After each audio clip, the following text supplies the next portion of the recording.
welcome to the HealthTech Vienna Summit on Health Literacy. We are here at the TU Wien in TU, the sky, high on top of the roofs of Vienna. And I really am thrilled to welcome such a high-class experts audience here in the room. But I also would like to welcome the digital audience. We've gone through the registrations and also experts in healthcare that joined us on the digital stream. Thanks for coming, everyone.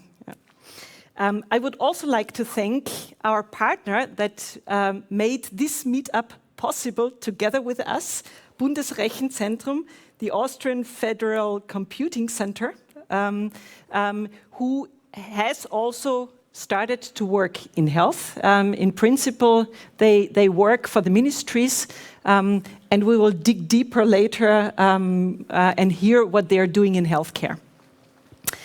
HealthTech Vienna, maybe a few words on what we do. HealthTech Vienna really follows the mission to transform the healthcare system, to support the transformation and speed it up in Austria and in Europe. We believe that we are lagging behind, and we also believe that we can do that only by collaboration, by driving innovation through entrepreneurship and partnerships. And this is what HealthTech Vienna does. We have many partners here in the audience, current partners that have joined us, former partners, and maybe also future partners who are willing and to join us on the journey and to drive the innovation here by digitalization and changing the processes in the healthcare system. I would also like to talk a little bit about health literacy. Why did we choose health literacy as a topic? Well, basically, we are talking about it all the time at HealthTech Vienna. Health literacy is really the topic, not only at HealthTech Vienna, but in the healthcare system as such, everywhere, not only in Austria. And that's the reason why we wanted to show what is happening in terms of innovation to drive health literacy. And we will have several cases where which will be shown by our speakers. And you also have the chance in the digital stream to go into the booths. We have collected quite a number of cases, innovations that aim at improving health literacy. So also listen to what we discuss here, but then also walk into those digital rooms and check out what you can find there in this really broad spectrum of innovations. Some of them you will hear about a little bit later in a little bit detail, but also inform yourself in the booths and talk to the people there. And if there's nobody there, please drop your name so you can be contacted also. I would also like to briefly use the opportunity to hint at the Health Innovation Summit. The Health Innovation Summit will take place on 6th of June. All of you here in the digital, in the physical audience have the information here at play. So if you follow the link, the QR code, you will find the program. There is some speakers here on the sheet of paper. Also, some names you might know. The purpose of the summit is really to show what is possible in healthcare innovation, what we need to get to if it comes to changing the healthcare system, where are we at, but then also discuss what happens today. Also, the future of healthcare is not in the future. It starts today, it happens, maybe not here in Austria, maybe not in the place where you work individually, but it does happen. And if we don't jump on that train, we will be falling back. We will also discuss how we can move, how we can get on that train, and that's going to be the content of the Health Innovation Summit. And I would like to invite you all to join us at the summit. Early bird tickets are still available until 20th of April. And if you're interested as an organization to buy several tickets at an early price and decide later who is going to go, there's also possibilities. So reach out to us. And at that point in time, I would also like to introduce the team of Health Hub Vienna, Rebecca Sabo and Mohamed Kokani. If you have questions concerning the summit or the Health Hub Vienna, reach out to them. And Anita, she is hiding somewhere. Oh, there she is. She is also a person to talk to if it comes to the summit. And Michael Buchecker, you can also ask. Now I would like to jump into the agenda, the topics that you're all waiting for. We will have 2 keynotes. Baher Al Hakim and Lea Paradzik will talk about how to really make health engagement fun. And we will hear about the 2 different organizations that teamed up together to do so. And Behnaz Lagevardy will then, she's Senior Digitalization and Transformation Consultant and Innovation Manager at the Bundesrechenzentrum, at the Federal Computing Center. And she will also talk about what the Bundesrechenzentrum does in that sense and why they focus on healthcare. And with this, I would like to ask Behnaz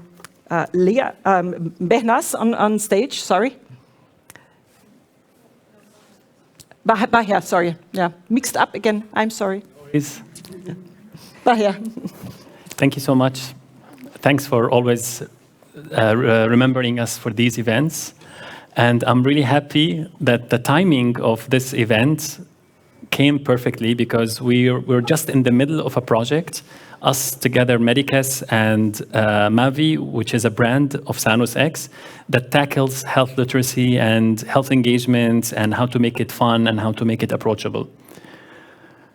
What is health literacy? I mean, I'm like you. Before starting Medicus, you hear about health literacy and it doesn't really register to you. But health literacy is how do you understand your risks? When you pick up your test results, what do they mean? How do you interpret them?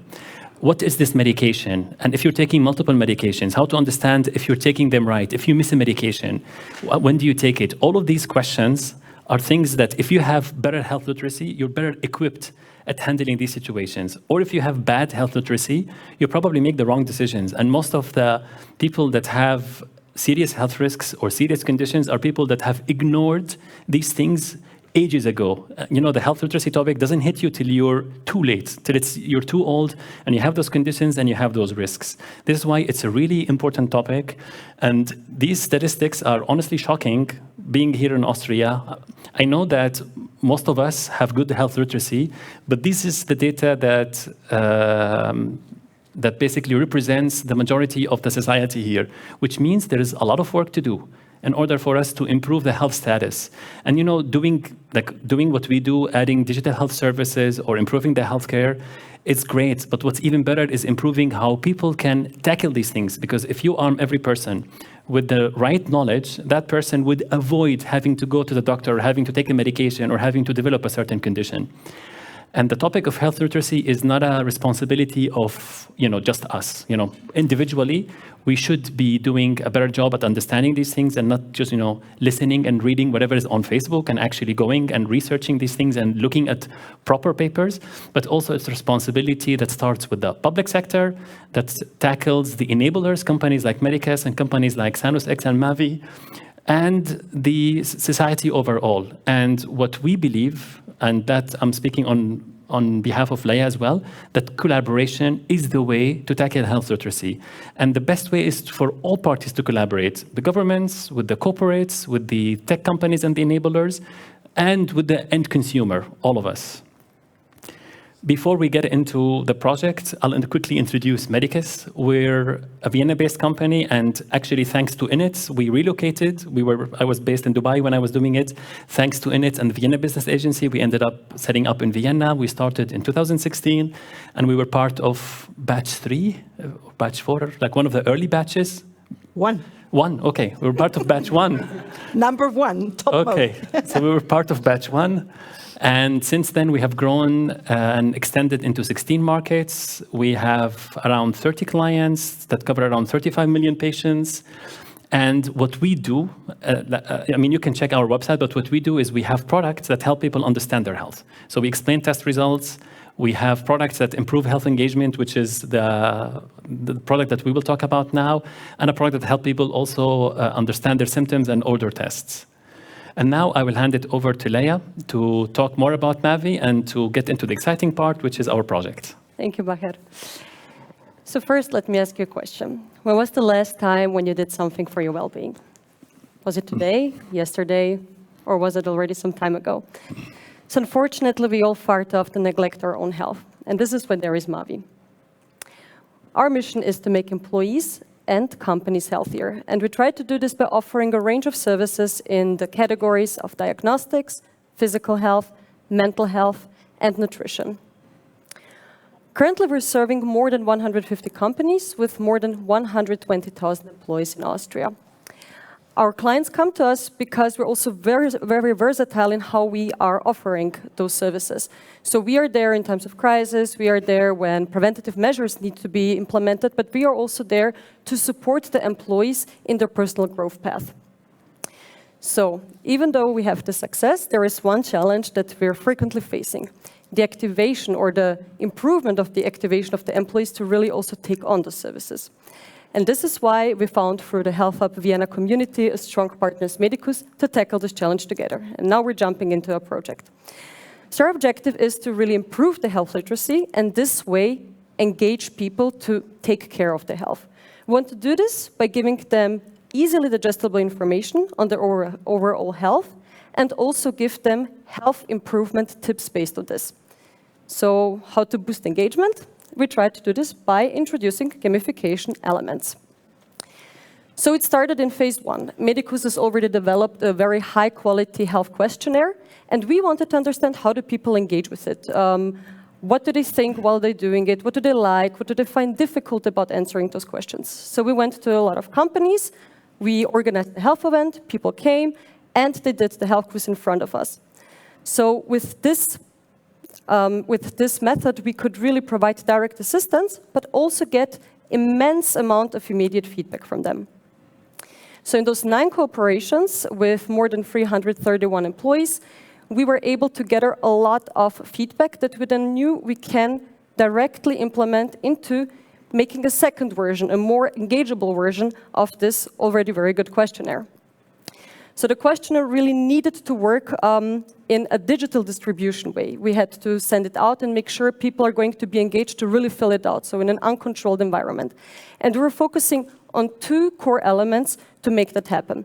So first, implementing gamification elements, and second, introducing interactive mechanics. For this, we have also taken a third company on board. This is a company that already has a lot of experience in this area, which is Games for Health from the Netherlands. So on this slide, you can actually already see the difference between this version and the prior version. So there have been some changes, and core of it is the introduction of health avatars, free health avatars that we named the health heroes. And the idea is the person does the quiz, and then they get their health hero that they can really identify themselves with. And this way we try to motivate people to then really take actions in terms of their health. So after we created the second version, of course, we wanted to test it out. Does it work?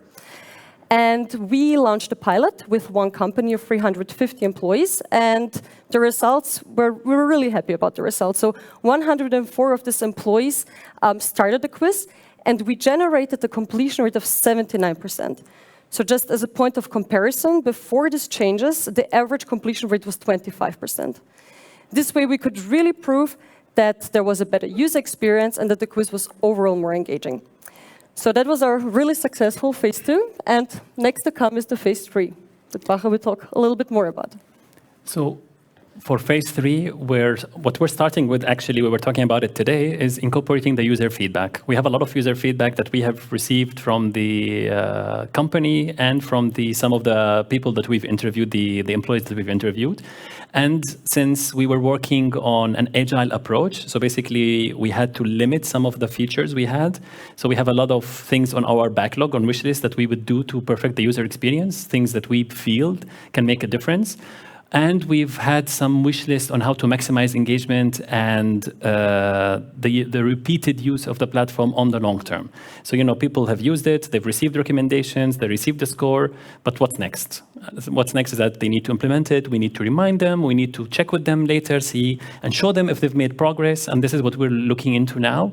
And most importantly, is to help the companies, which is, how we started, to help the companies also participate.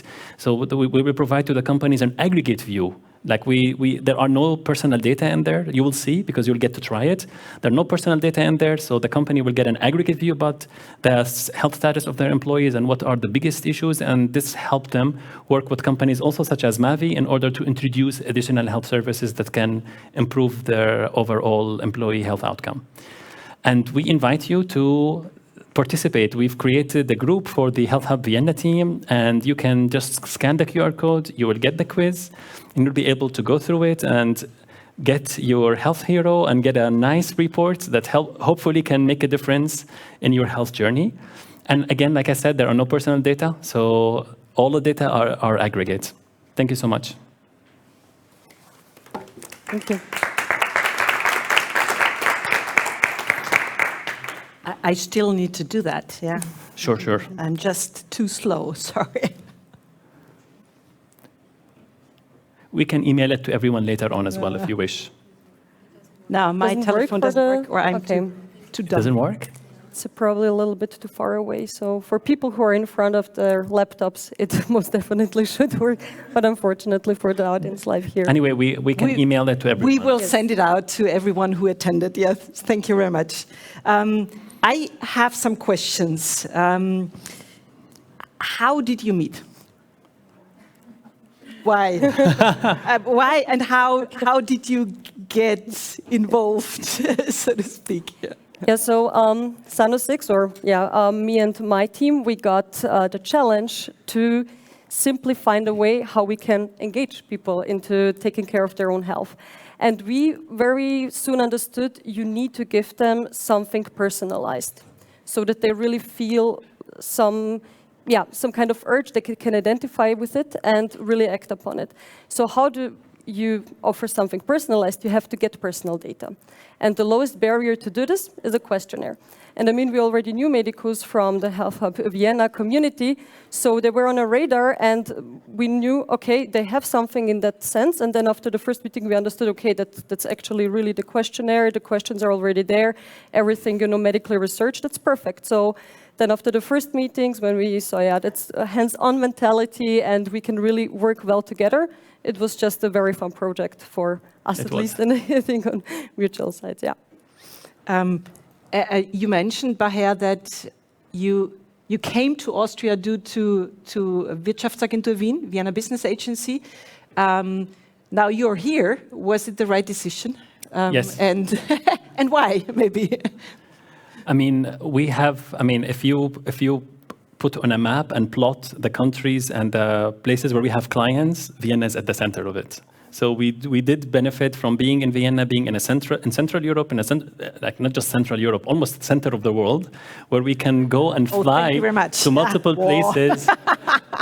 And it's like we're in a place that encourages research, that encourages innovation, that we get to collaborate with companies such as Mavi, and every client is a short flight away if they're in Europe. So it is the right decision, and you could be anywhere, and Vienna is one of the best places to be, like personally and business-wise. Even though digital health is, Austria is definitely not one of the heroes in digital health, is it? Things are improving. I think the pandemic had an impact globally, also in Vienna, and things are improving. And we are seeing, we were really frustrated before the pandemic about the pace of progress, but things are really changing. And more serious projects are happening. The public sector is getting more involved. But I think that generally in Austria, we just need more funding for the digital health. I think, especially now with the advancements and developments in AI, I think a bit more funding, private and public funding, can really help, foster this innovation and help it grow it, because there's so much amazing talent in here. But, people need some support in order to get their ideas out. And, at the beginning, it's hard. And Medicus is not my first company. And if it was my first company, I would have failed for sure. So it's only because I've learned from the past, and I really feel bad for anyone who's starting new, because healthcare is so hard. That you have so many barriers, regulations, sales cycles. So they could use all the support they need. Sorry for the long answer, but it's an important topic. That's true. Yeah. Lea, one question to you again. Why did SanusX, as a spin-off of Unica, one of the biggest insurances in Austria and CEE, in fact, why do you focus on corporate health at all? Well, because it's necessary. So currently, when a person gets sick, they're not only sick in the private life, they're also sick in the professional life. And in today's modern age, when we are working a lot, how much time we're just spending at the workplace or in general working, and when the professional lives and the private lives are really dissolving one to each other, it's necessary to also provide services in this area. And also companies have realized that because it's a win-win situation, not only the employees are healthier for themselves, but a healthier workforce is also having a positive impact on the performance. And also it's enhancing the employer branding of the company itself. Because if I'm an employer who cares, then it's much easier for me to actually keep and attract talent to my company. Are there any questions from you in the audience? I apologize that to the digital audience, we are not prepared to take questions from you, unfortunately, but here. There we go. Hi, thank you for the very interesting explanations. What is the business model that you would like to use for your products? Yeah, so so this project itself, we call it the Health Analyzer, and for the Health Analyzer, we really want to raise awareness for the people's health, so employees' health when they are working. A lot of companies are already offering health services, but you constantly need to kind of keep them reminding, you have to take care of your health and so on. And really trying to have with these health heroes an engagement within the company, people talking to each other, and then having it more in their minds that they can take on these health services. On the other hand, Baher has already mentioned it in our presentation, a company also gets an aggregated overview, and they really see, okay, where is the lack? Is my workforce having more lack in terms of physical health? Are they not really moving a lot? Maybe I should offer a little bit more services in this area, right? So that the company also sees on an aggregated level where are actually the weaknesses, but also strengths. Because then I also know what services did actually work out in the past. And that's the idea also for them to see, okay, my employees are engaged, and here I would need to offer more. And then Mavi can assist and assist the company in choosing the right services for its company.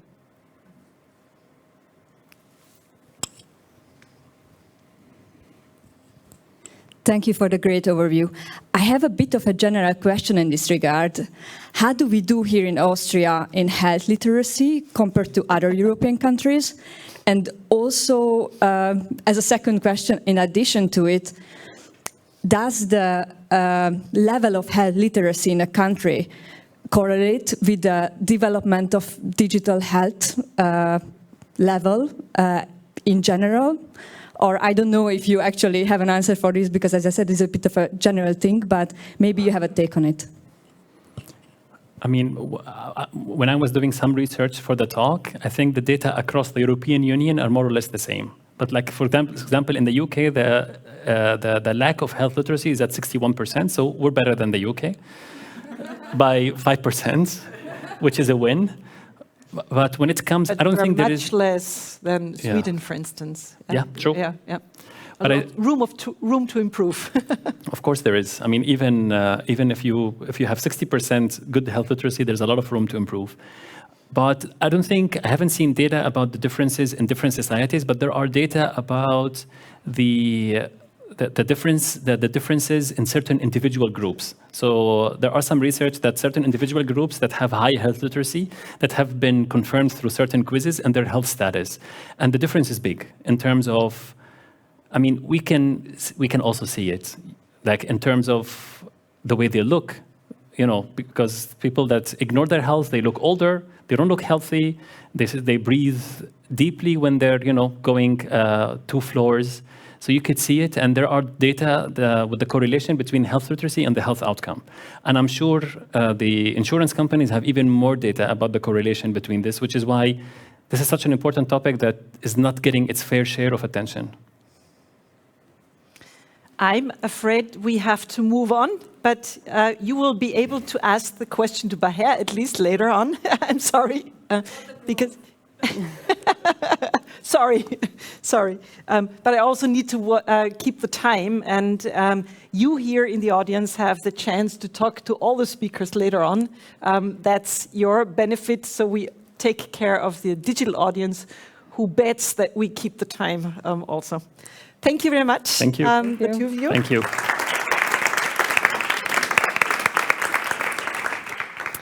And now I would like to ask Behnaz Lagevardy on stage. She is Senior Digitalization and Transformation Consultant and Innovation Manager at BRZ, Bundesrechenzentrum. And she will also talk about what Bundesrechenzentrum does in healthcare and how they do it. Thank you, Behnaz, for coming.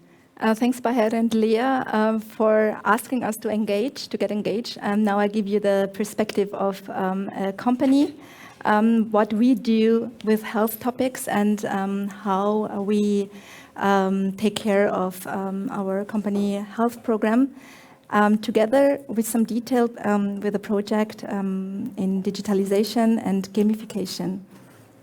So we have, for several years, we offer several activities to our employees to achieve better health, and these activities have been bundled in an umbrella together in 2020 under the program BRZ Aktiv.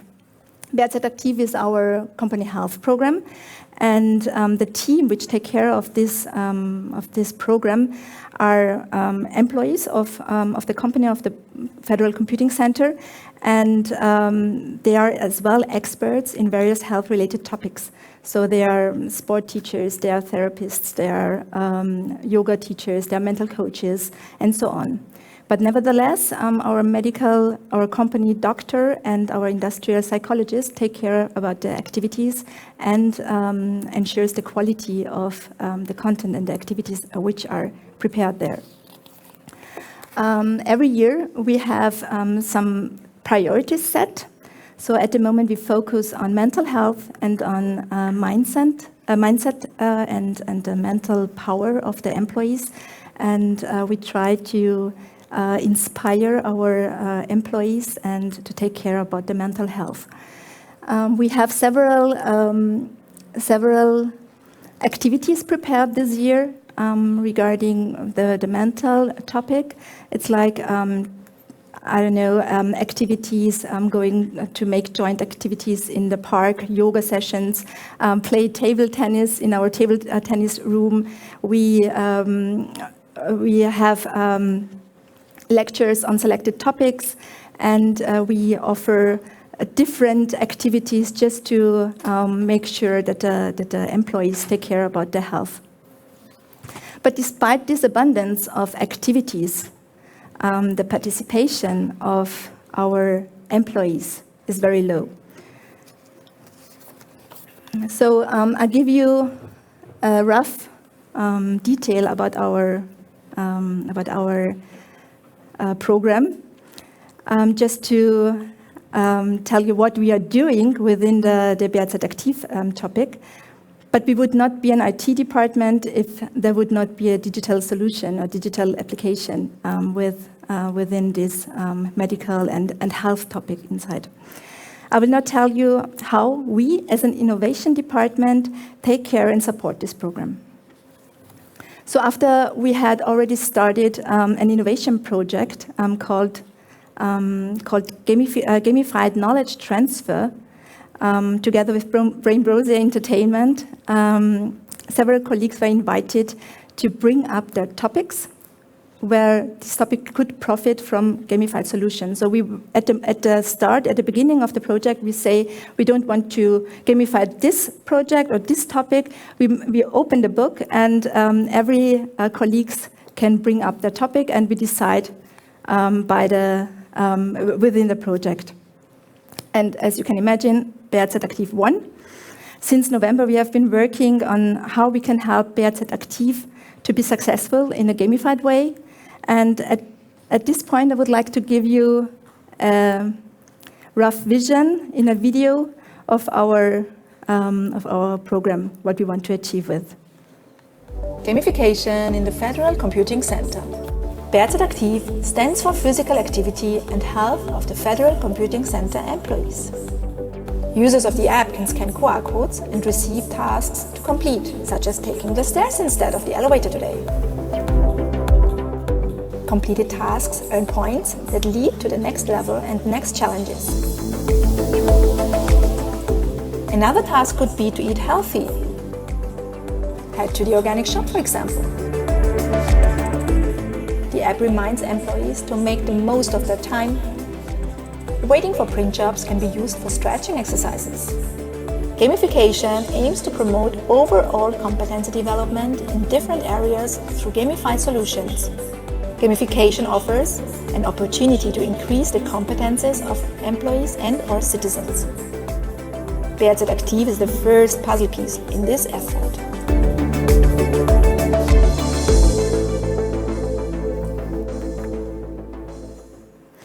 So we learned a lot during this project, and I would like to give you some insight about the content, what we learned, and would like to present that. But before starting talking about gamification and what's the difference and what are the advantages, just want to make sure that we talk all about the same when we think about gamification. So the definition of gamification is the use of game-typical mechanics and elements outside of the typical game world, with the aim of increasing competences and motivating people in real life. So the difference between traditional knowledge transfer and gamification in serious games is similarly that actually we are used to get information monotonous. So it's only unidirectional, you get the information frontal, and all content which is shared with you is similar for everybody, so there is no difference made between the competence level of the people. So with and the most important thing is that the employees are not motivated to get activated, to do something, to do so, to participate at the activities which are offered. And with gamification, you can motivate yourself. We take care of the users and their motivation. So we focus on their motivation to learn how to get the content, how to get the content. So various game mechanics are used to train employees in an interesting way, and the most important thing is that we have a balanced system of intrinsic and extrinsic motivation.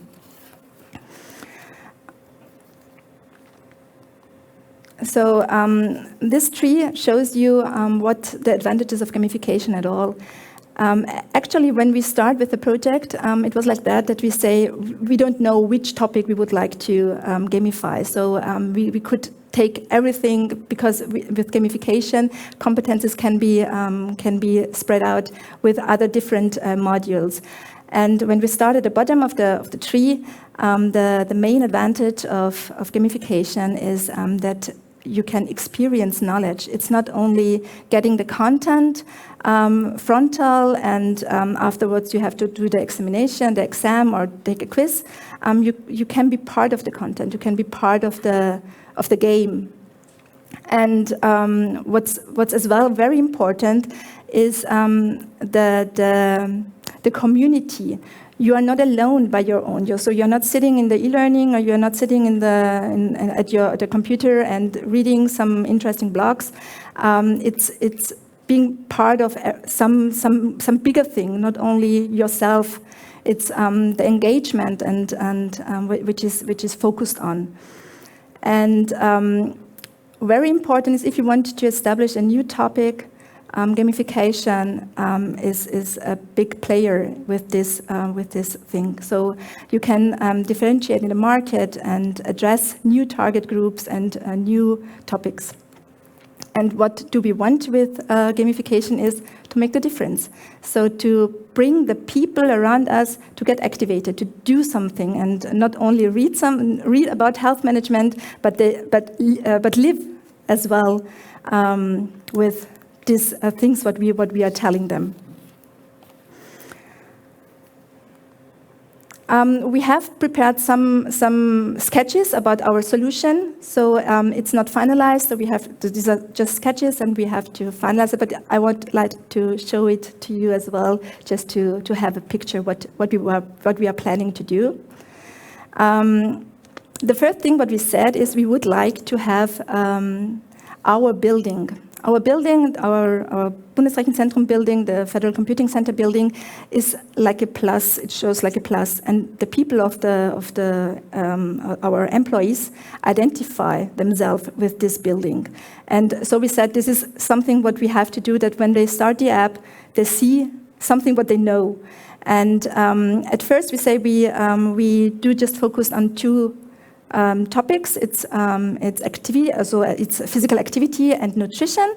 And as you can see, the mental health and the health management is still under construction. So the next topics would be opening these levels. There are daily rewards, what they can achieve, and just for starting the app, a joint activity challenge will be there. So you have to gather a challenge, what you have to do, and you have missions which could be accomplished, and of course knowledge quizzes has to be taken and could be taken. Hope you enjoyed the presentation. I'm very much looking forward to the exciting discussion with our director Matthias Lichtenthaler and Dr. Eva Deutsch. And thank you if you have any questions. Thank you very much.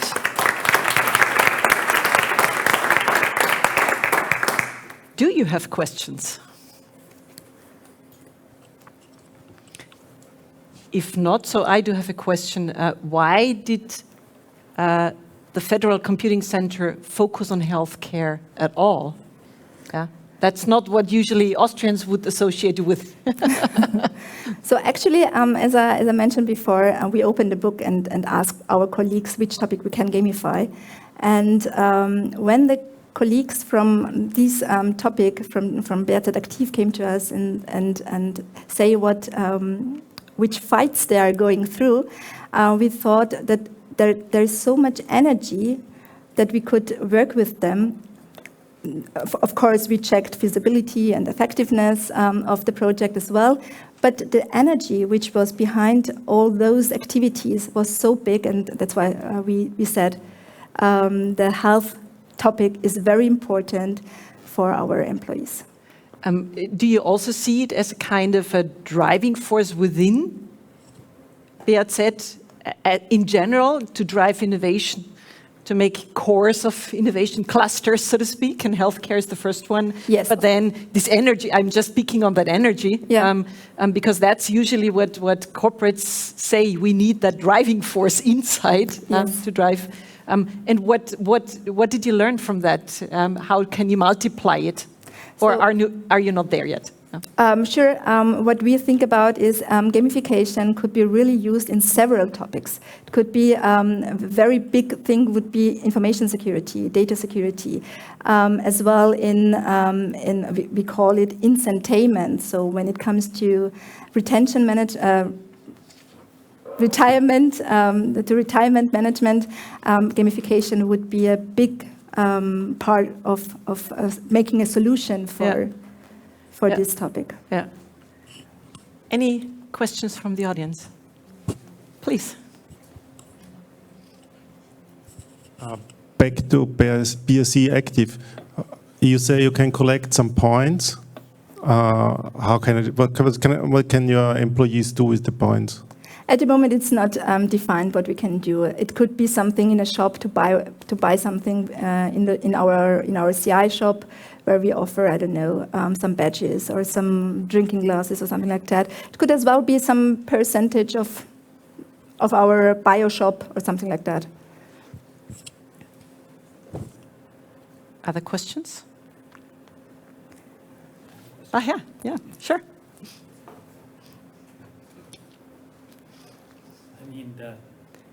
Is this on? The challenge with those programs, which is something we face in Medicus, is that these programs immediately and naturally engage people that are active in their health, and they sometimes really struggle to get through to people that don't really care about their health. So do you have any ideas or strategy on how to approach the most important stakeholder, which are people that are really not doing much for their health? Yeah, we hope that the community pressure could help. As we said, it would be a team challenge maybe, where we could pressure kind of the other colleagues and take them with us and do with us some cool things. So it's more part of the community thinking to drive the people doing and making with us these activities. One idea, which is something that we've implemented, is to give more points for people that could really use this. For someone who's already working out an hour a day, they would get less points than someone who's not doing anything and they're just getting started. Because again, like if you want to make the game fair, everyone who gets into it start at the same level. But people that are already active are way ahead and they can just get the points, and everyone else feel like, I can't even catch up. I'm not going to even give it a shot. Yeah, this is planned as well. Perfect. And what we said is as well that we think about an AI solution that people get engaged with some missions to accomplish, because whether they did not do anything in this regard or they did so much and they're so interested in it and we won't push them. So it depends on what we want to achieve and which goals we have. Thank you. Thank you. Can we, sorry, Matthias, please wait for the mic because we have the digital audience listening. Thank you. Hi, my name is Matthias. I'm from the University of Applied Sciences Technicum. And I just wanted to add something. It's not only the people who are already working out, it's also a factor about inclusion. So if I have an employee who is sitting in a wheelchair, then it's maybe more frustrating, the peer pressure, if I see that my colleagues have 100 points on walking the stairs. So it's maybe also one thing you should also could include. Yeah, for sure. So we try to distinguish and to create some community things where everybody can join, and there will be some stair as well, but not for everyone. So if someone is in a wheelchair, there will be other challenges as well. Thank you very much. You're welcome. Yeah, thank you very much.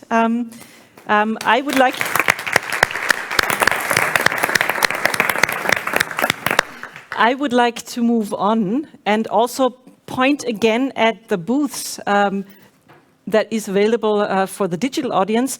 Also you, if you get back online, so to speak, later, you can also look at the booths. And one of them I like to point out is such a game that helps us to understand healthcare data and their use. Check it out, maybe.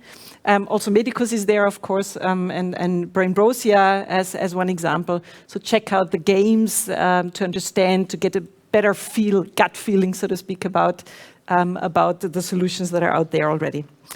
I would like to call Baher on stage again and ask him to join me here on the panel. But also Miriam Rocek, she's CEO and founder of CodeXX, a startup she will later focus on, which focuses on female health and menstruation pain. I would like to call Joop on stage. Joop Arends, he's by training, he's infectious disease physician, but he switched over and incorporated his own business and founded Happy App. I would like to call on stage Eva Deutsch, whose company is the brains and the technology behind the solution that that Behnaz just introduced. And thank you for coming. She also has a corporate background, but she became founder and founded Brainbrose Entertainment, a company focusing on gamification. Yeah. Last but not least, Matthias Lichtenthaler. He is head of digital government and innovation at the Austrian Federal Computing Center. Thanks for coming also. I would like to, yeah, can you help me? Zoop. Sorry, thank you, Anita. All right, I would like to start with you. You have a medical training. In your training, did you learn about digitalization, gamification, or did you get trained at all in how to talk to patients and explain the difficult science behind diseases? Is this something that you get taught as a medical? Yeah, maybe as a disclaimer, I've been a medic MD for 20 years, so my training is quite some time ago. Well, that training was there. At that time, gamification was not a big thing, I'm afraid. Although I've been teaching to medical students, and this is again for the Netherlands, I'm not sure how it is here in Austria, but in the Netherlands, I've been teaching in the past few years, and when I talked about AI and those kind of new technologies, also the newer students were frowning and asking questions what that meant. So I'm afraid it's not a big part of the curricula, the new developments, I'm afraid. And I think that's a big problem, but we can discuss later. Of course, communicating with patients is, I think, a big part of what we do and what we get trained.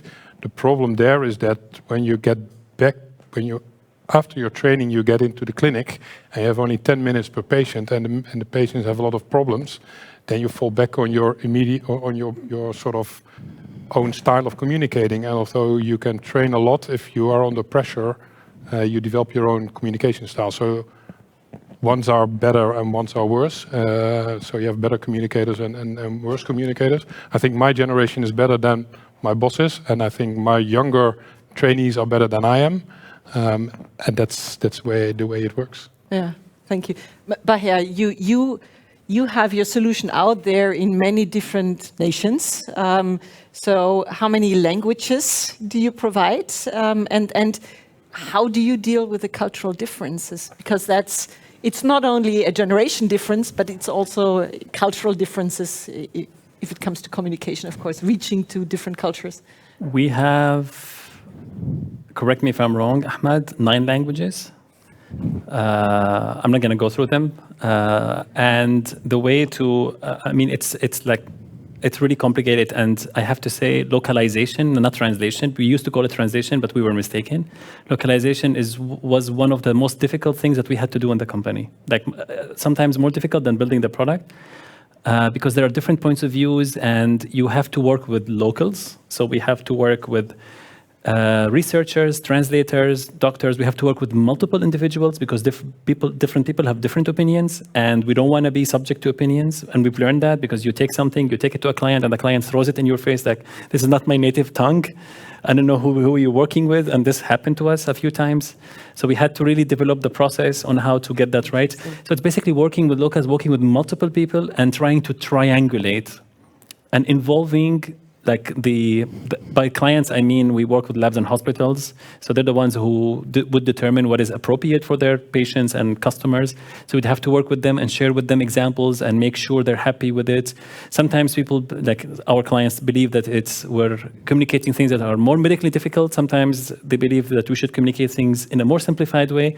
So it's also trying to triangulate on the level of education that is needed with the user, in order for them to get the best out of the product. Eva, I would like to pass the question, similar question on to you also. You've been using gamification in all different kinds of domains. In general, what's the benefits of gamification? And is there a difference if it comes to healthcare?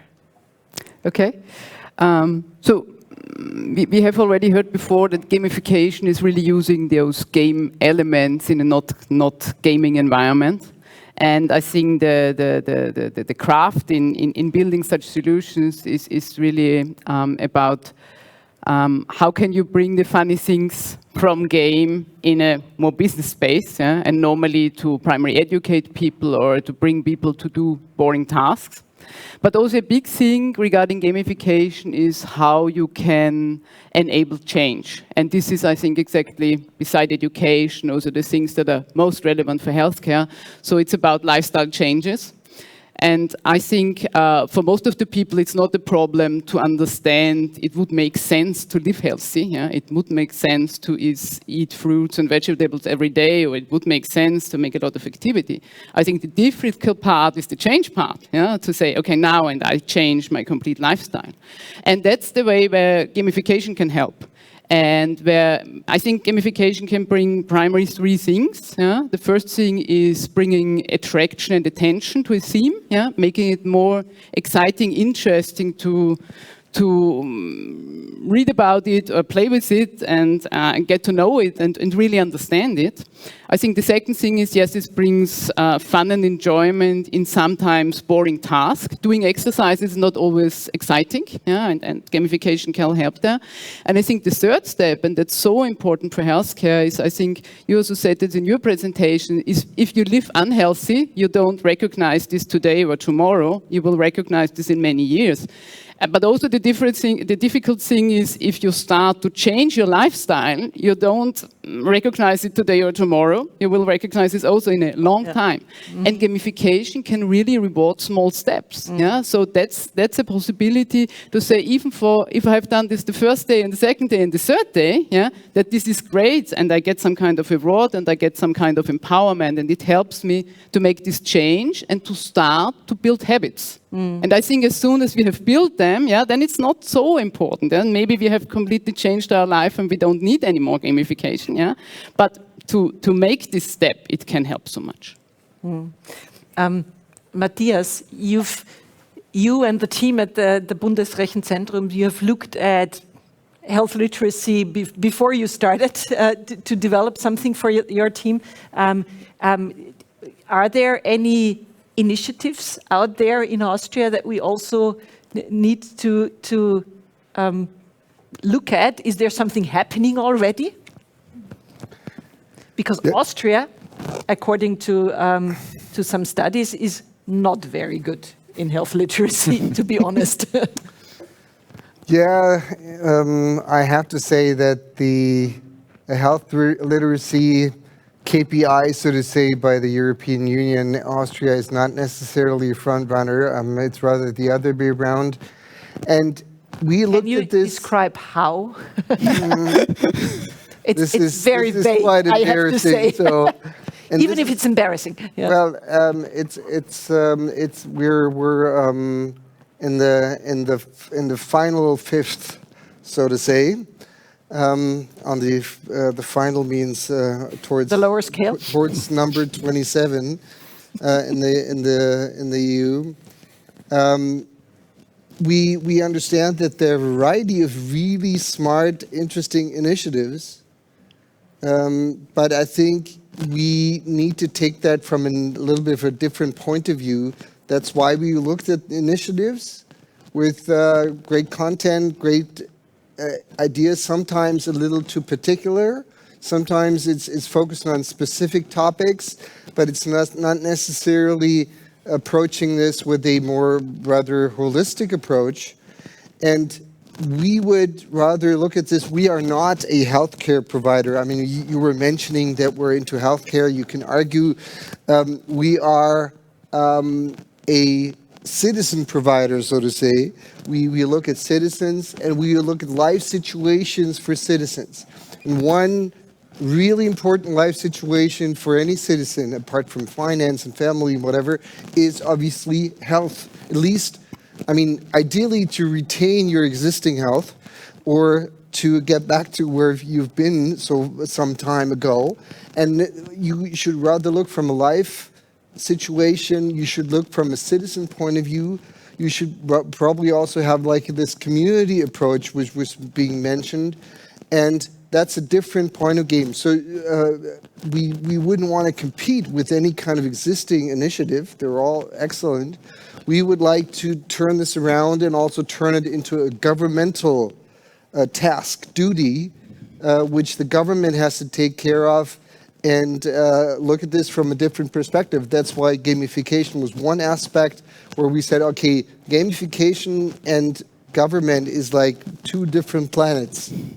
But on the other hand, it can support this important life situation for any citizen.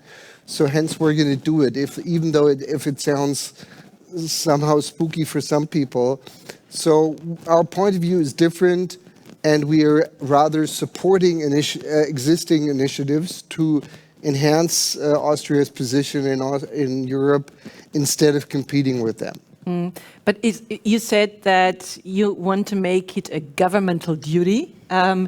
Isn't this kind of a contradiction? If I think health literacy is enabling myself, me as a citizen, to take care of my health.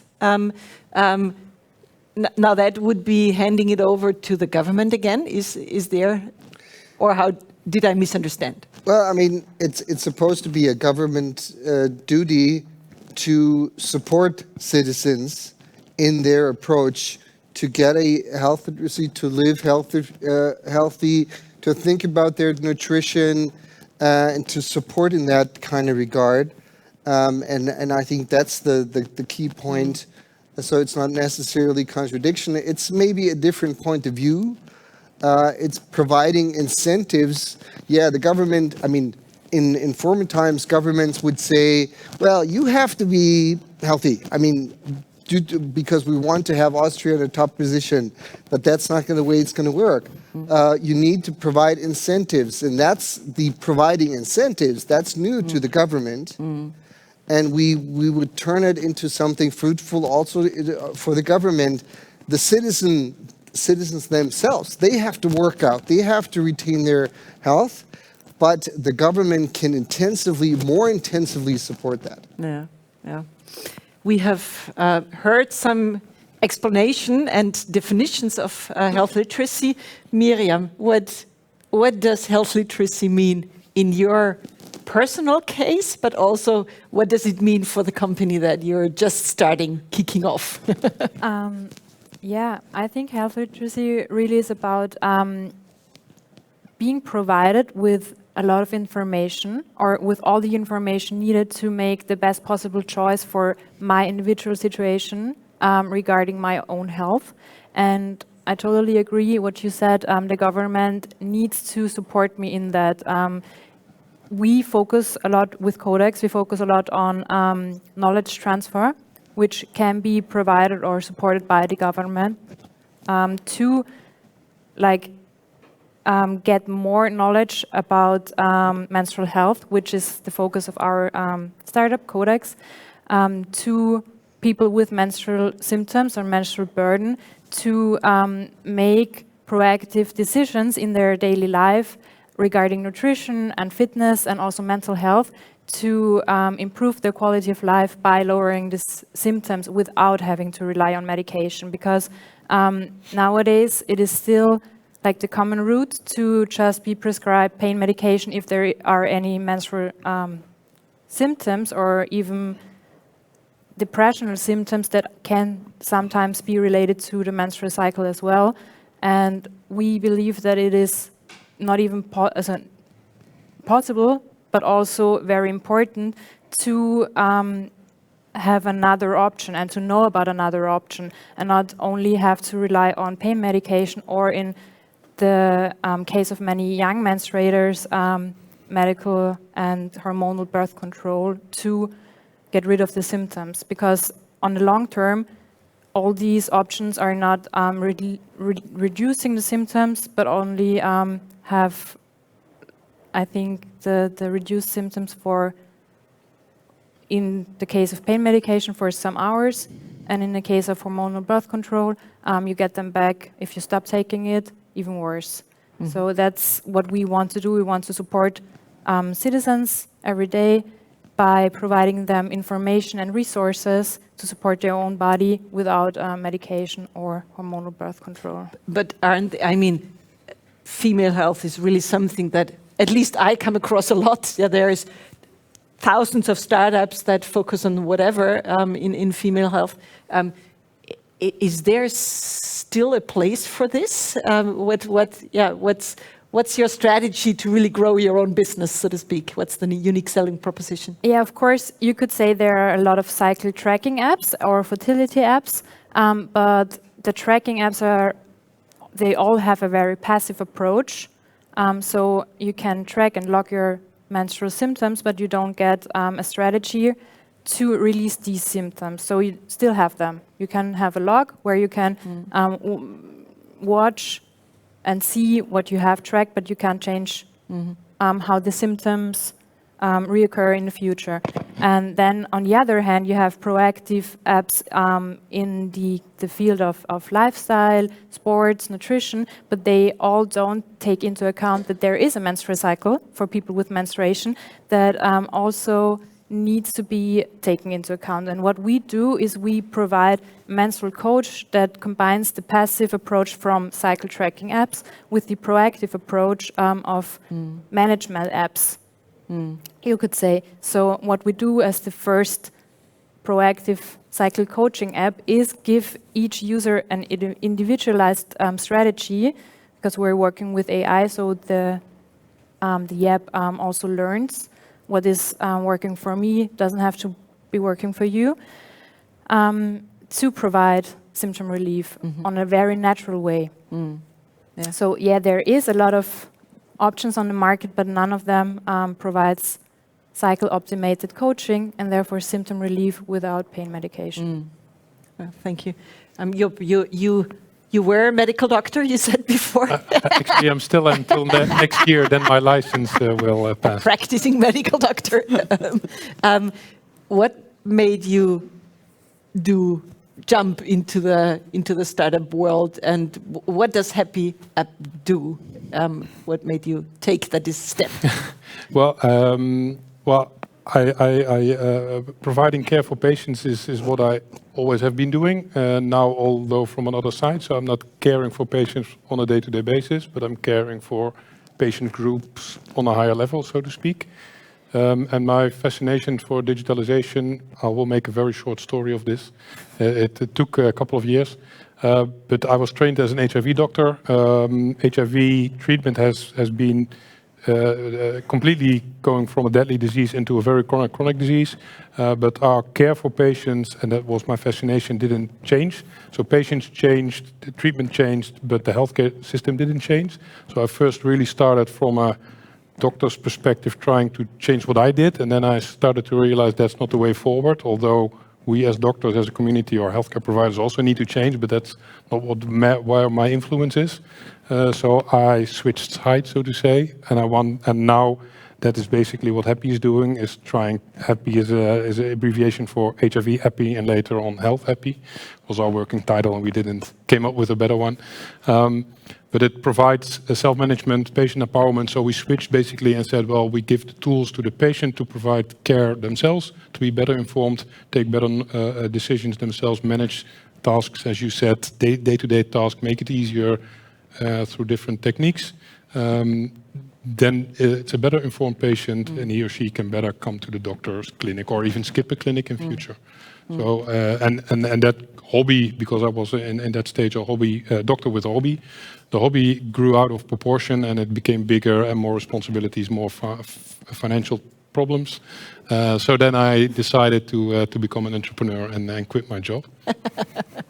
Cool story. Thank you very much.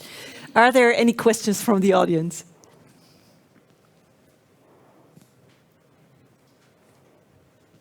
Yeah, go ahead. Please wait for the mic for the digits. Thank you very much. Thank you very much for the talks at the beginning and also for this discussion, because right after the first talk, I wanted to address this. Also, it's about the citizen that matters and not only the employee. And what I wanted to propose at the beginning, whether you want to approach it via, for example, the GP, as well, because the cities, they go to the GP where there is an opportunity that this might be fostered by the GP or via the social security systems. May I answer this? Yeah, go ahead. What we always need to think about, and this is one of the things I did not know early on, is you need to think about what's the incentive. And today, I don't see an incentive for GPs to improve the health literacy within their patients.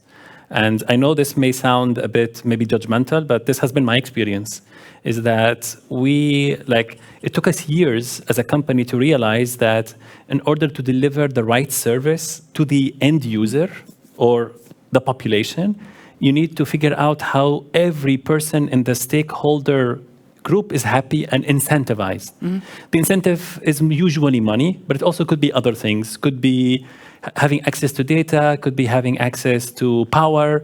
It could be multiple things. And we always have to think about these things. And GPs are the most difficult stakeholders to incentivize. Usually the only incentive they care about is more money. And this is a very controversial topic. I know, but this is how it is. And this is why GPs are usually all those companies are running circles around the GPs. If there is a map of stakeholders, including us, we try to appease them, but we try to stay out of their way. Because whenever you try to tackle them, you break your head hitting the wall and you end up nowhere. And I'm sure you should say something about this now. What's your experience with MDs? Well, I'm a little bit less straightforward than you are. I would call them more conservative, and I agree in part, although they are very important in our healthcare system. And I think, of course, incentive money is one of them, and I think most people are driven by money, and that's not a bad thing, I think. So you should really change the way healthcare in general, but also GPs are being paid. And if you pay them for less patients instead of more patients, or if you pay them by providing better quality of life instead of investigations they perform or whatever, think of any other incentive, then they are willing to. So that's one step, but that's a 10, 20-year trajectory. And in the other hand, it's also sort of forcing them to change. And therefore, I was glad with your remark, Matthias. So I think the government, because the government is the only stakeholder who really wants and needs to change the system, because they are the only ones who have to take responsibility. The others are fine with the system as it is. I'm sorry, you started waving. Other thing that I wanted to add to this, because also what you said with the government or the villages or the towns, that they should foster this, because it's all about awareness for the health of the citizen. And for example, like in Vienna, they have very dementia-friendly districts, because the districts they foster also awareness for this. So I think as you do it, for example, for dementia or diabetes, I think we can do this also for health literacy. Mm-hmm. If I can add to that, because I also think the government is, although I said they are responsible, and about awareness you triggered me, I think we are providing the wrong awareness, because if you want to really get patients or people in general into action, you should not tell them, if you start exercising now, in 10 years you have 40% less cardiovascular heart attacks. You would say to an obese patient or person, if you start now exercise, you will see your grandchildren grow up and become age 18 or something. I don't know the calculation by heart. I mean, that's an incentive for patients, not a decrease of 30%. That doesn't tell you anything, at least not me. So I think we should also change the way we create awareness in patients or in people in general. And that will help the health literacy. But I think typically the government in previous decades were relying on doctors that they should actually do this education and teach their patients. But I mean, this doesn't really work out that well. It works out that well, like similar to the handwriting. Nobody can read it. Yeah? So that's our secret. Yeah. That's the prescription. So if they're going to write it down, so this is your problem, Matthias. And then I say, okay, thank you. I can't read it. Thanks for the information. But why does the government have to step in?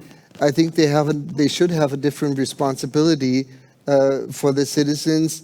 But I think it's also because you mentioned districts here in Vienna, it should also be a matter of communities. I mean, the government, the federal government cannot handle everything for each and every second within your life each and every day. So the community where you live, for example, should point out different programs, not only particular programs, yeah, for diabetes, whatever, but also more generalized programs and incentives to support like gamification on top of it, community building, maybe meeting people with similar issues and getting this bond around you in your own neighborhood. That's something the government can at least initiate and foster in the individual district. Any other questions?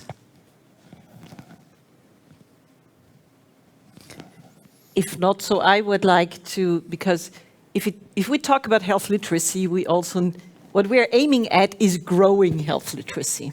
Baher, your company has been awarded many times. One of the awards that you got was being one of the fastest growing startups in Europe and the Arabic region.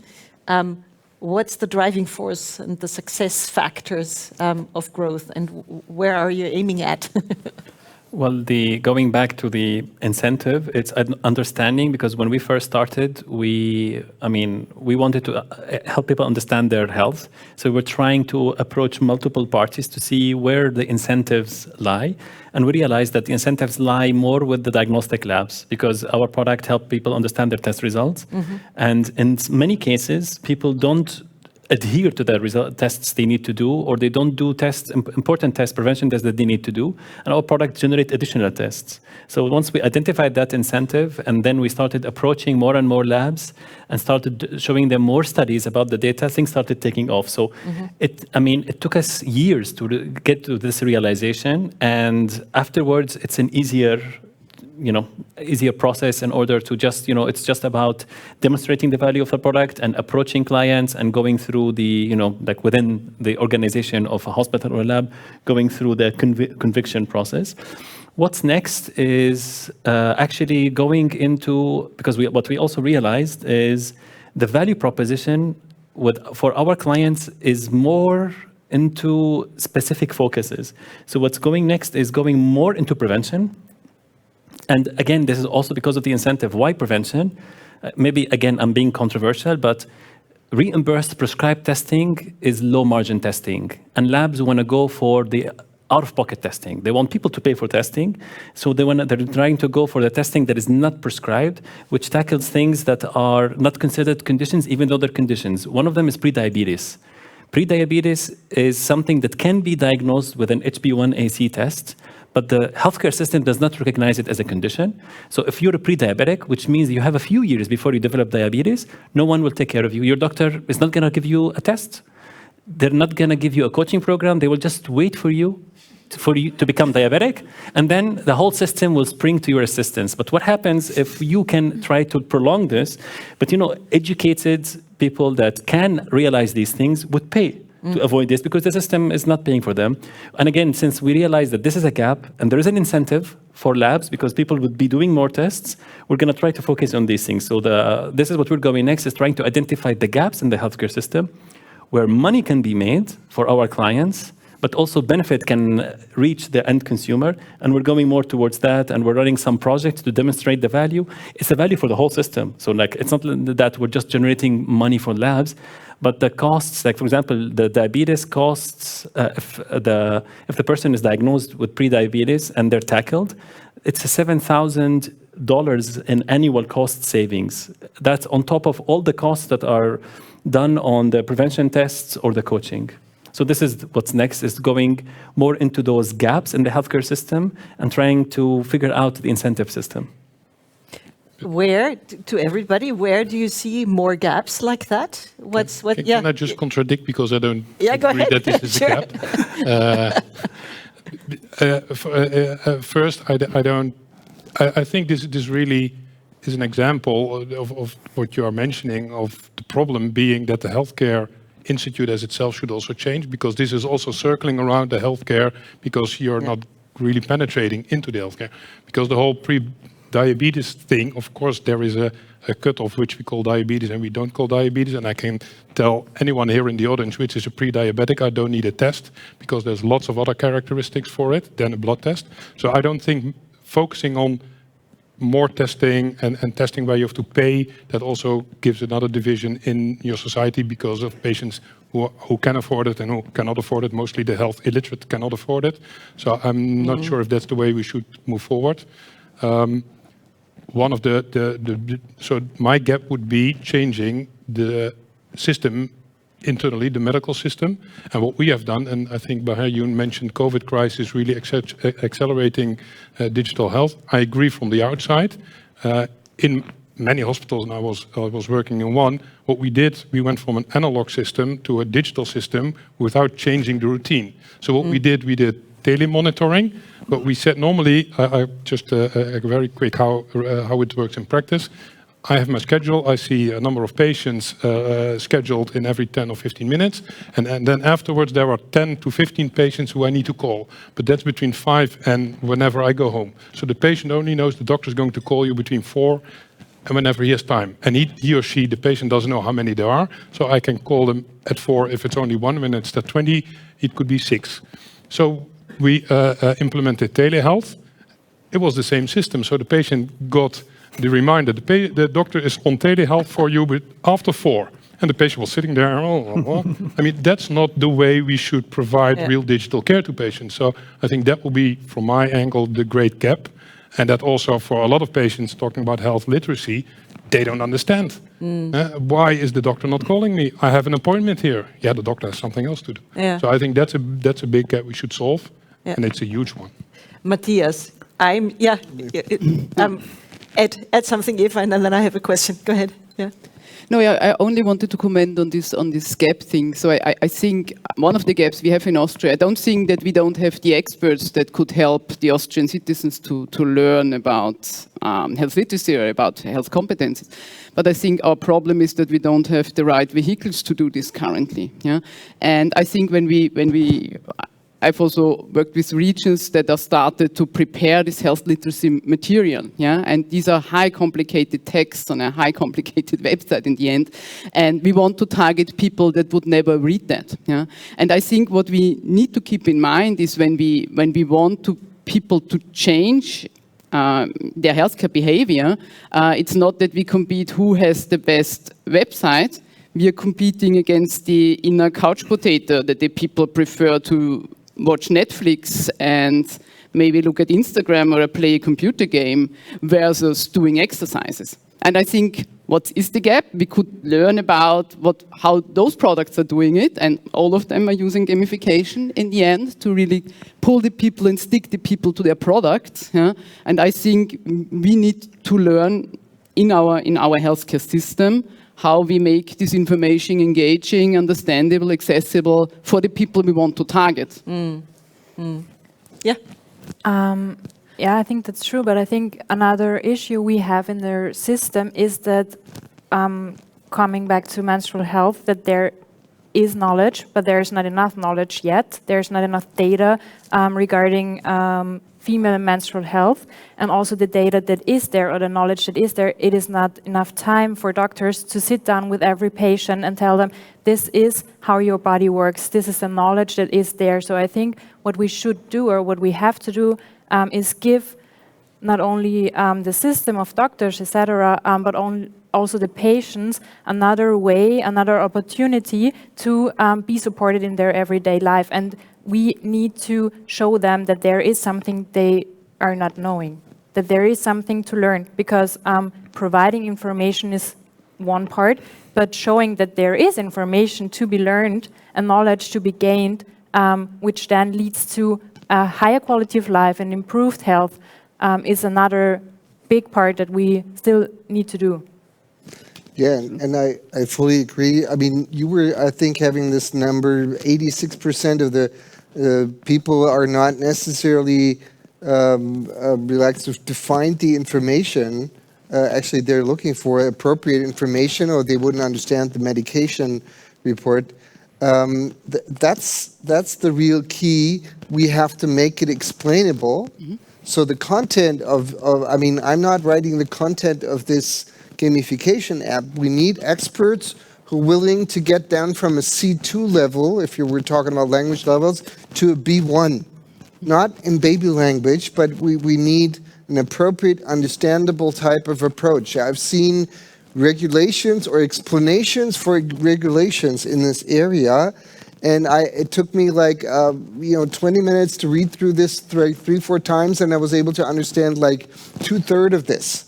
Yeah, and maybe I'm stupid. Yeah, maybe. But I think there's a general problem in here, and you were talking about gaps. Yeah, we need to get out of this stakeholder management. I'm sorry. Yeah, I mean, I'm not sure whether I'm going to be able to train and teach an MD. I'm not sure. I don't think so. We need to get back to explainable information, availability information, and that's another topic for the government. They can support these paths of information, not inviting the super hyper infection knowledge on Tip 2, the Austrian news show, and the moderator would say, "Oh, that's interesting," and he wouldn't even know what he's talking about anymore. Yeah, so we need explainable information, and that's a general topic of the government, anyways. Not only in health, but in other areas, in legal. A lot of citizens are unable to understand what this is all about. So we have a similar task. Understandable content, and even artificial intelligence. Currently, we're having a project on this, is trying to deal with simplifying information, not oversimplifying information, still remaining the appropriate information in it. Well, we see a lot of innovation. I'm picking on that AI issue. There is a lot of innovation that, in fact, has a focus on people with disabilities, and there is AI that can help kids with, disabilities in understanding language, that automatically translates content into understandable language for those very special kids. And I've seen various examples of where this, let's call it, high level of focus, then can boil down into easier solutions that have a much broader impact on the society than only people with kids with disabilities.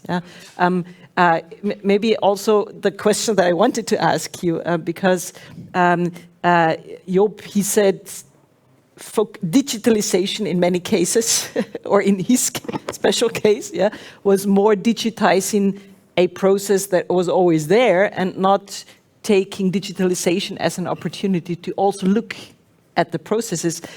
Have you seen many of cases of digitalization in healthcare in particular, of course?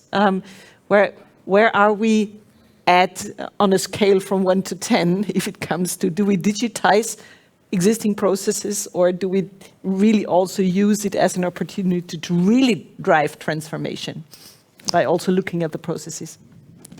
I mean, we've been realizing this throughout the pandemic, that there was an opportunity to upload a prescription and you can receive by email and print it out again, which is really smart, and hand it out and hand it over to the pharmacist. And actually, I was being told by experts that this is the first step in digitalization, and said this is the step -1 in zero digitalization, or this is slightly more than zero. So yeah, you have to reanalyze a lot of processes. And I've seen ideas, for example, in Canada, where they would change the entire process. They would make sure that there's no prescription, there's no sheet. A pill, no sheet. There's just a journey of understanding. The doctor needs to make sure that the patient understands. The patient is on a learning journey with incentives, ideally, and then he's going to get a pill, but we want to, because the understanding of, I mean, I'm not a medical doctor, but what I've been reading is the understanding of a prescription, a medication, is psychologically supporting the pill itself and the achievement you're going to get out of the pill. If you really understand why you're doing this, not because you've been forced to, but you were psychologically able to understand what you're doing, why you're doing this, and then the result is even better. So, I mean, this is something different approach. And if you take that and change the whole process and maybe a simplified process and turn this into a digitalized approach, then, or maybe you have to rethink it, then you don't have to consider the previous paper-based approach. You can think it within the digital world right away, and then you don't have to digitize in that sense. You can start it digital, virtual anyway. Yeah, Miriam, you're working on top of everything else we heard, all the problems. You're working on a taboo topic. Yeah. What do you expect as the barriers? Is there, on top of everything else, is this the reason why there is nothing out there? What are you going to face? What's your expectation? Yeah, of course, menstrual health still has a very large taboo.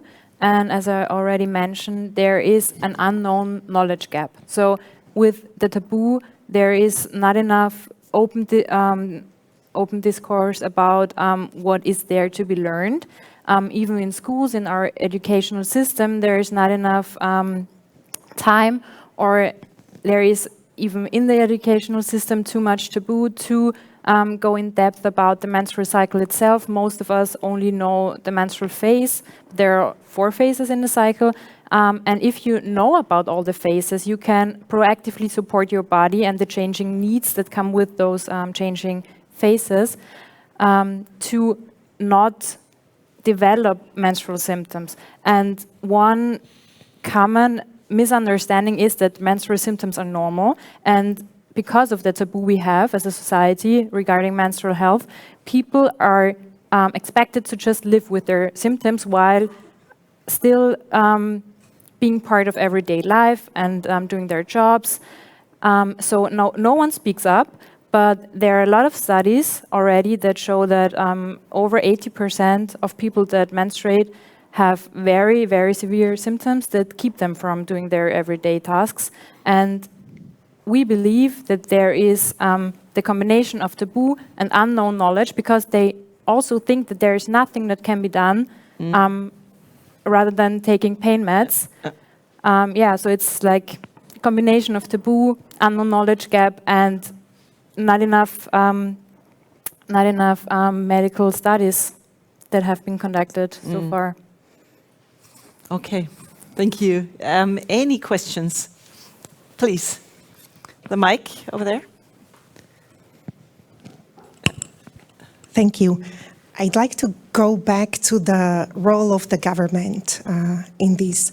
I was wondering, could it be a driver, maybe not for you, for the health ministry, to try to improve the health literacy in order to decrease the demand on the healthcare system, in particular with the aging population? I'm thinking, for example, of some of the specialties where you have chronic diseases where you could decrease the number of visits by empowering the patient a little bit more, but also differently, if there is an app to offer an opportunity for the patient to enter certain data, which would create certain triggers for the doctor that, okay, to trigger certain protocol and maybe call for a visit. But at the same time, it would allow the doctor to collect the data and observe certain trends, observe certain response to medications, etc. Thank you. Yeah, just real quick, I mean, data and sensitivity in this area is quite important. So, but with the consent of the citizen/patient, I think there are a lot of options to provide health and solutions in this area. Digital ones, telemedicine. We just had a call recently today with Finland into that regard. So there are many more options. But I've seen this in the discussion with Finland and some Nordics and others, that the level of trust in regards to data is enormously different, specifically in the Nordic countries here in Europe. And that's another area where we have to convince that the data is secure. And that's something which is not only a matter of the Federal Computing Center, it's a general, also that's a matter of literacy to make the people understand that the data is secure. And it's also a matter of utilizing data in a cloud-based, in a virtual environment, secure but cloud-based environment, to be able to utilize artificial intelligence to work on overarching type of diagnosis data pools where you can capitalize on many more data than just within your hospital or within your region.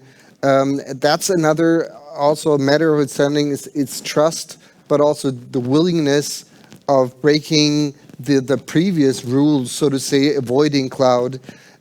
There's a lot of steps to go, and I agree with you. Data is the most important, but also the trust in regards to data. Yep.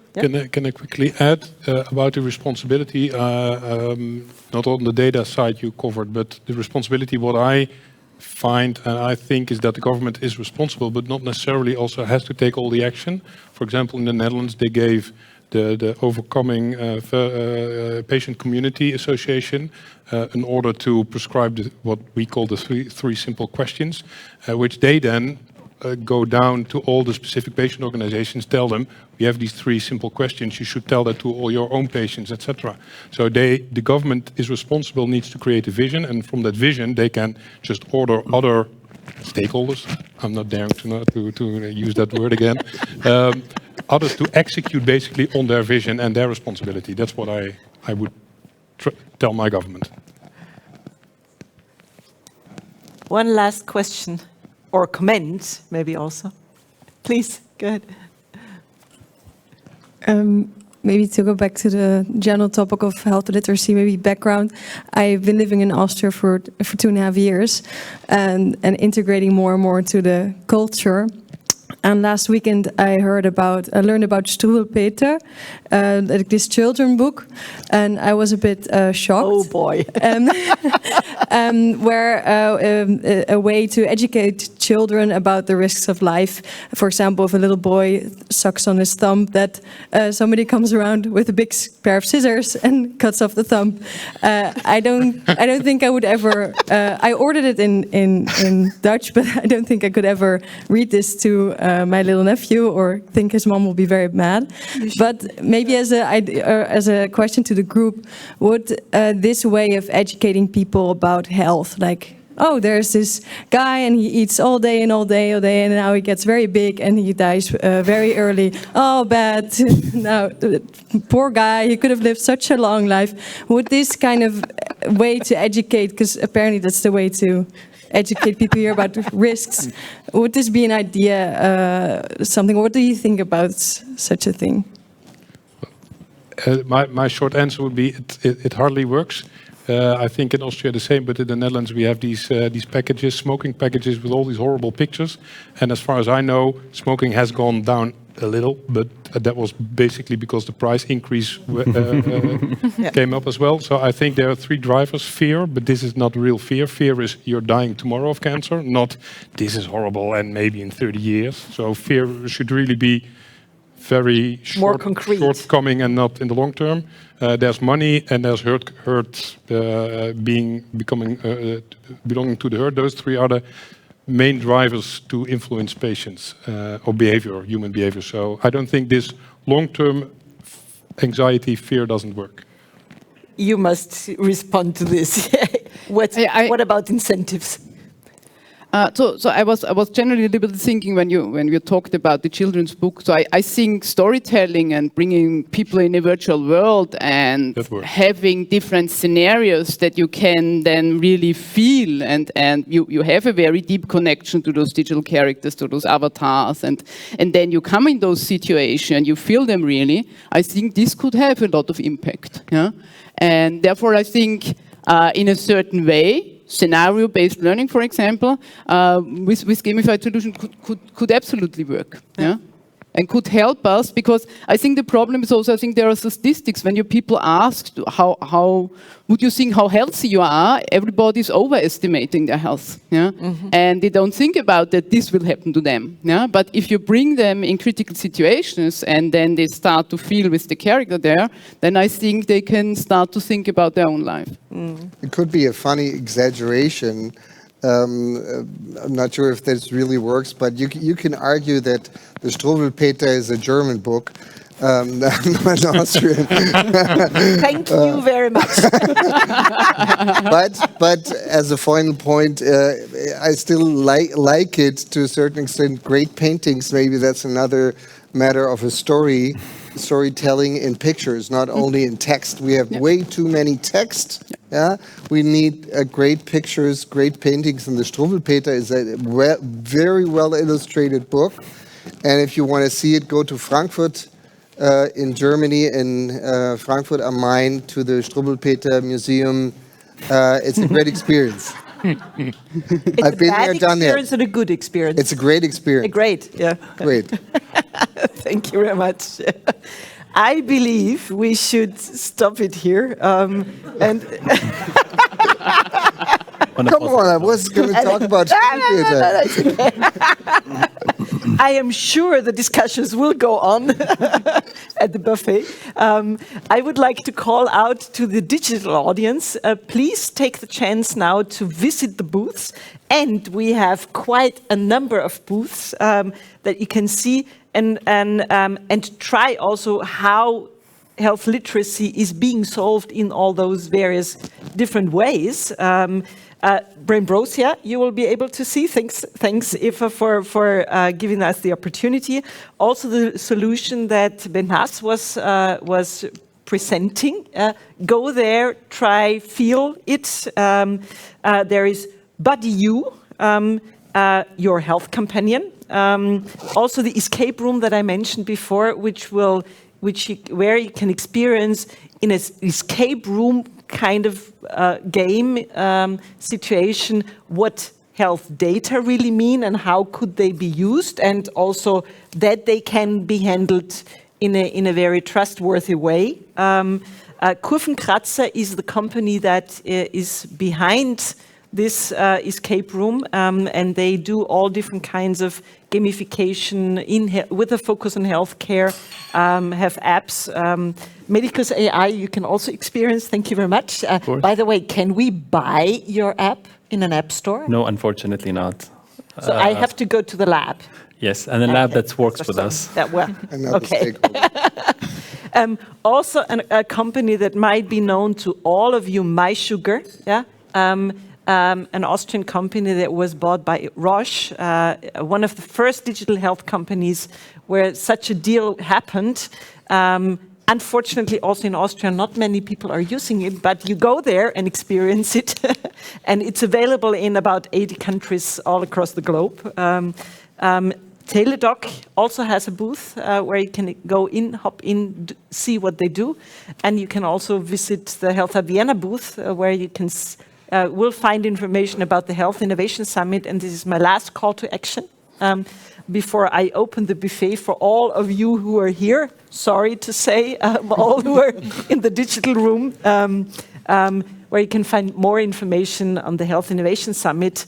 Be there on the 6th of June, and we're looking forward to meeting you all there, and welcome all of you in the digital room, also here in Vienna, and shaking hands and keeping the discussion face to face. Thank you very much. Thank you. Thank you all for coming, and thanks for the great discussions and the applause. Thank you.